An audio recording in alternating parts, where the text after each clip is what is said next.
La maleta era una cosa barata, una carcasa de nylon que apenas sostenía los restos de mi vida. Estaba de pie en el vestíbulo de la mansión, con el aire impregnado del olor a cera de limón y del sofocante aroma de la costosa colonia de sándalo de Julian. Él estaba a unos pasos de mí, con los brazos cruzados y los ojos como dos pedazos de pedernal congelado. A su lado, Clara se apoyaba en el barandal de caoba, con una sonrisa burlona en los labios que no alcanzaba sus ojos. Llevaba una bata de seda que probablemente costaba más que mi primer coche. Nunca fuiste realmente parte de esta familia, Vivian, dijo Julian. Su voz tenía ese tono cortante que usaba cuando despedía a un contratista incompetente o a un empleado prescindible. Lárgate de mi casa. No me moví por un segundo. Miré las pinturas en la pared, los marcos dorados que sostenían retratos de personas que me habían ignorado durante 10 años. Yo había sido el fantasma de esta casa. Yo era la que se quedaba despierta hasta las 3 de la mañana arreglando los reportes trimestrales de Torne Logistics. Yo era quien calmaba a los proveedores furiosos mientras Julian se llevaba el crédito en el club de campo.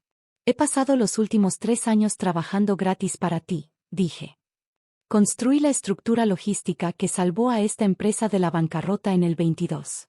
Clara soltó una risa aguda y melodiosa. Ay, por favor, Vivian. Eras una secretaria glorificada con un título elegante. Papá te dio un lugar donde quedarte por lástima, porque ni tu propio padre quiso hacerse cargo de ti.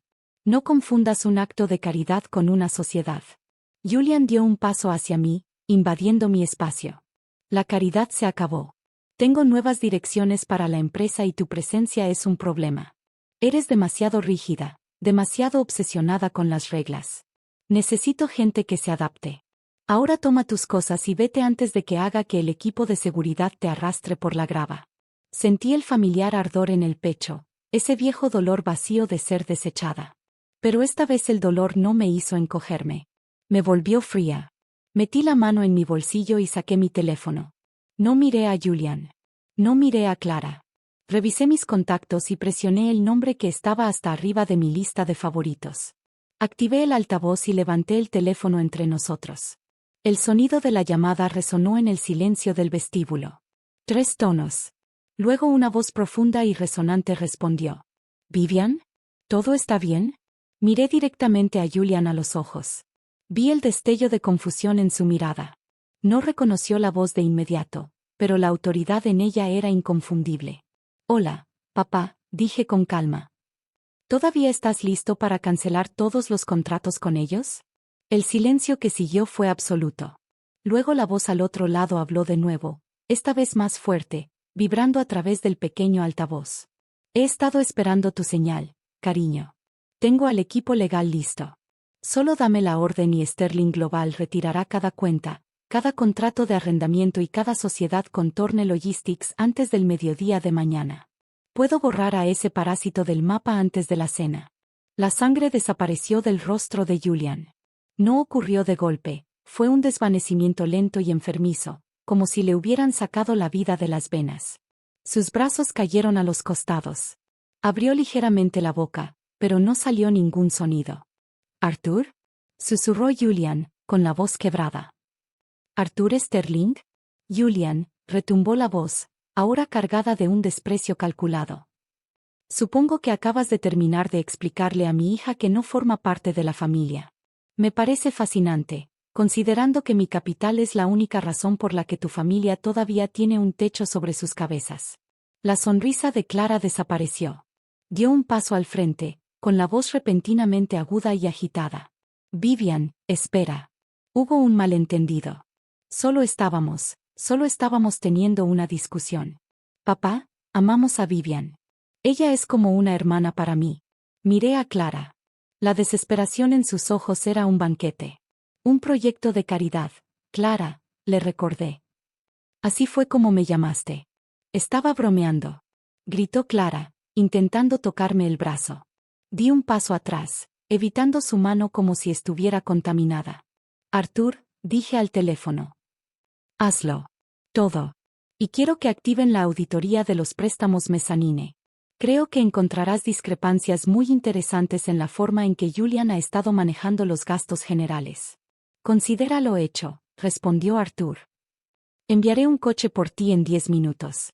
Espero que tus cosas ya estén empacadas. Lo están, dije. Bien. Tengo ganas de verte, Vivian. Ha pasado demasiado tiempo desde que dejamos que el mundo nos dijera quiénes debíamos ser. Terminé la llamada y guardé el teléfono en mi bolsillo.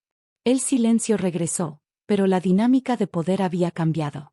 El aire en la habitación se sentía más ligero para mí y sofocante para ellos. Julian finalmente encontró su voz, aunque sonaba como si estuviera tragando vidrio.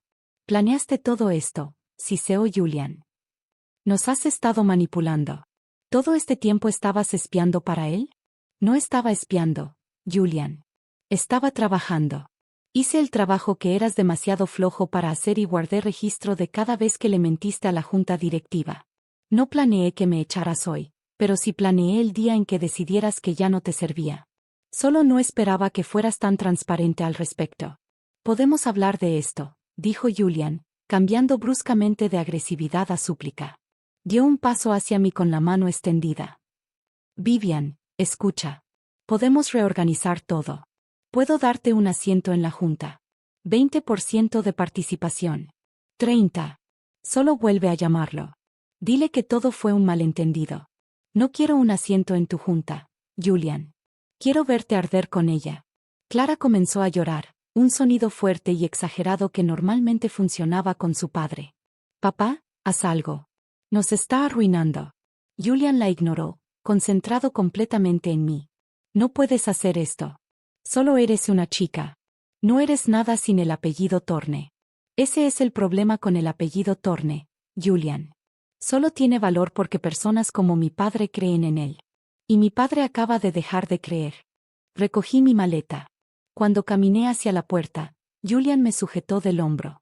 Su agarre era fuerte, sus uñas clavándose en mi piel. No vas a salir de esta casa hasta que arregles esto, gruñó. No me inmuté. Miré su mano y luego volví a levantar la vista hacia su rostro. Si no me sueltas en los próximos 3 segundos, lo primero que harán los abogados de mi padre no será cancelar contratos. Será presentar una orden de restricción y una denuncia penal por agresión. ¿Crees que a un juez le importará tu apellido cuando vea las pruebas del desfalco que ya le envié a Arthur? Los dedos de Julian se aflojaron. Me soltó como si me hubiera convertido en un carbón encendido. Salí hacia el camino de grava justo cuando un sedán negro se detenía frente a la entrada. El conductor, un hombre serio llamado Marcus que había trabajado para mi padre durante décadas, salió y me abrió la puerta. Bienvenida a casa, señorita Hayes, dijo Marcus. Me detuve y miré hacia la casa. Julian y Clara estaban de pie en la entrada, 2 figuras pequeñas y asustadas enmarcadas por el lujo que estaban a punto de perder. Ahora parecían fantasmas. El viaje a la propiedad de mi padre fue silencioso. Observé la ciudad desdibujarse tras la ventana, el concreto gris dando paso a los verdes paisajes ondulados de las afueras. Mi mente se sentía despejada, como si la niebla de 10 años de manipulación finalmente se hubiera disipado. Cuando el auto se detuvo frente a las enormes puertas de hierro de la mansión Sterling, sentí un leve temblor en las manos. Arthur me esperaba en la veranda. No se veía como el hombre que recordaba de mi infancia. Era mayor, su cabello era completamente plateado, pero sus ojos seguían siendo los mismos, agudos, perceptivos y llenos de un arrepentimiento que nunca supo expresar del todo.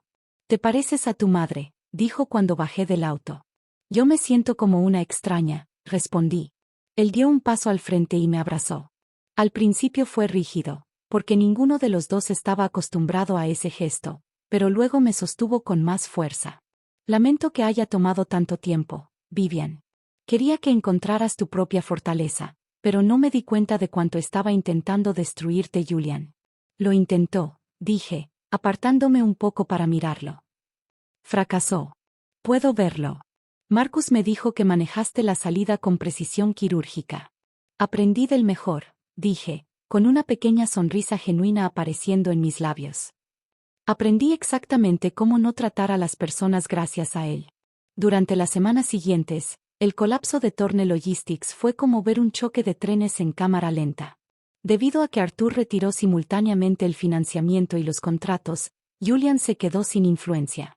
El banco exigió el pago inmediato de los préstamos.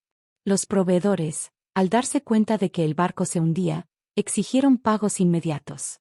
Pasaba las tardes en la biblioteca de mi padre, trabajando con un equipo de contadores forenses.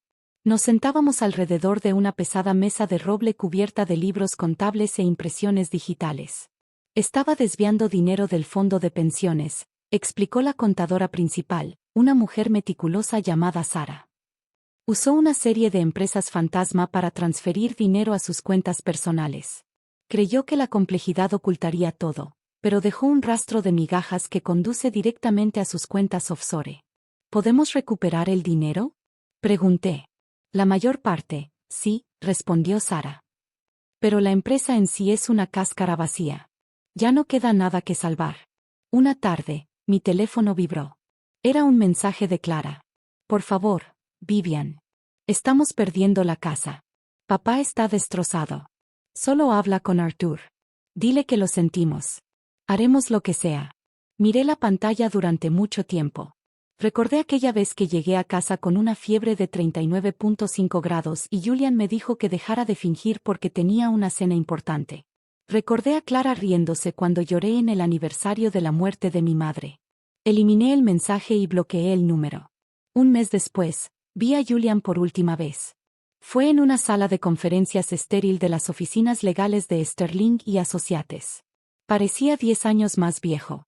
Su traje estaba arrugado y tenía profundas ojeras bajo los ojos. Estaba sentado frente a mí, con las manos temblando mientras sostenía una pluma.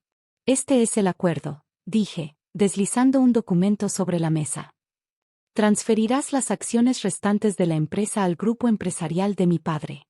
A cambio, aceptamos no presentar cargos penales por el desfalco, siempre y cuando el dinero robado sea devuelto en su totalidad. Julian miró el papel y luego me miró a mí.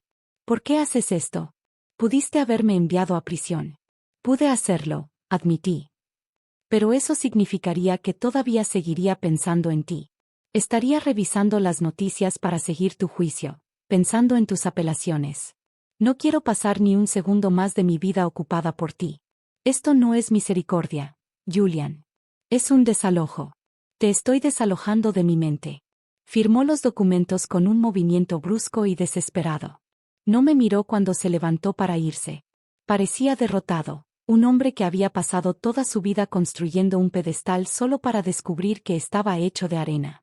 Cuando la puerta se cerró detrás de él, sentí como un peso abandonaba mis hombros, uno que ni siquiera sabía que llevaba encima. Salí de la oficina y caminé hacia la brillante luz de la tarde. No regresé de inmediato a la mansión. En cambio, conduje hasta un pequeño parque junto al río, un lugar al que solía ir de niña para esconderme del ruido del mundo. Me senté en una banca y observé el agua fluir, constante e indiferente. Durante años, me definí por lo que me faltaba. Era la hija de un padre ausente, la hijastra de un hombre cruel, la hermana de una narcisista. Había sido un vacío, un espacio lleno de las expectativas e insultos de otras personas. Pero mientras estaba sentada allí, me di cuenta de que el vacío había desaparecido. En su lugar había algo sólido. Había sobrevivido al fuego y salido de él no como una víctima, sino como la arquitecta de mi propia liberación. Respiré profundamente, el aire con sabor a sal y a lluvia próxima. Ya no era el fantasma de la casa. Ahora era quien tenía las llaves. Saqué mi teléfono y llamé a mi padre. Hola, papá, dije, con la voz firme y clara. Estoy lista para comenzar esa fundación de la que hablamos. La de los niños en el sistema de acogida. Creo que ya es hora de empezar a construir algo que realmente perdure. Tendré los documentos listos para mañana, respondió él, y por primera vez pude escuchar orgullo en su voz. Me puse de pie y caminé hacia el auto, con pasos ligeros y decididos. No miré atrás. No quedaba nada detrás de mí excepto cenizas y, por primera vez en mi vida, encontré hermosa esa imagen. Había aprendido que la única manera de pertenecer realmente a algún lugar es primero pertenecerte a ti misma.